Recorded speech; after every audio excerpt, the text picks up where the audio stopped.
पुणे कृषी महाविद्यालयात धक्कादायक घटना, वॉटर कूलरचा शॉक लागून विद्यार्थ्याचा मृत्यू, संतप्त विद्यार्थ्यांचे आंदोलन। पुण्यातील शासकीय कृषी महाविद्यालयात एका 23 वर्षीय विद्यार्थ्याचा विजेचा तीव्र धक्का लागल्याने दुर्दैवी मृत्यू झाला आहे।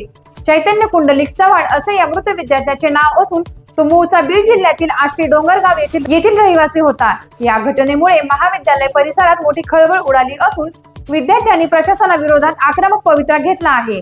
चैतन्य चव्हाण हा कृषी महाविद्यालयात पदव्युत्तर शिक्षण घेत होता। 14 मार्च रोजी रात्री जेवण झाल्यानंतर मेस मध्ये असलेल्या वॉटर कूलरला हात लावला असता त्याला विजेचा जोरदार धक्का बसला। या धक्क्यामुळे तो गंभीर जखमी झाला होता।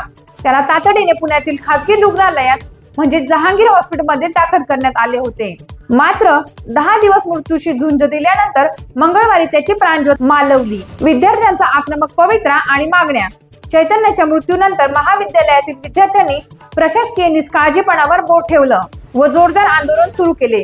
विद्यार्थ्यांनी महाविद्यालयाच्या आवारात ठिय्या मांडला असून प्रशासनाकडे काही प्रमुख मागण्या केल्या। दोषींवर कठोर कारवाई। या दुर्घटनेला जो कोणी प्रत्यक्ष किंवा अप्रत्यक्षरित्या जबाबदार असे, जसे की मेस कंत्राटदार, इलेक्ट्रॉनिक विभाग किंवा संबंधित अधिकारी, त्यांच्यावर तात्काळ कायदेशीर कारवाई करण्यात यावी। महाविद्यालयीन प्रशासनाने या सर्व घटनेची नैतिक जबाबदारी स्वीकारावी आणि भविष्यात अशा घटना रोखण्यासाठी ठोस पावले उचलावीत। महाविद्यालयातील आणि वसतिगृहातील सर्व विद्युत उपकरणांचे तात्काळ सेफ्टी ऑडिट करण्यात यावे। घटनेचे गांभीर्य लक्षात घेता महात्मा फुले कृषी विद्यापीठाने सर्व संलग्न महाविद्यालयांच्या विद्युत आणि स्ट्रक्चरल ऑडिटचे आदेश दिले आहेत। पोलिसांनी या प्रकरणी अकस्मात मृत्यूची नोंद केली असून पुढील तपास सुरू आहे। पुढील अपडेटसाठी पाहत रहा टाइम्स ऑफ महाराष्ट्र।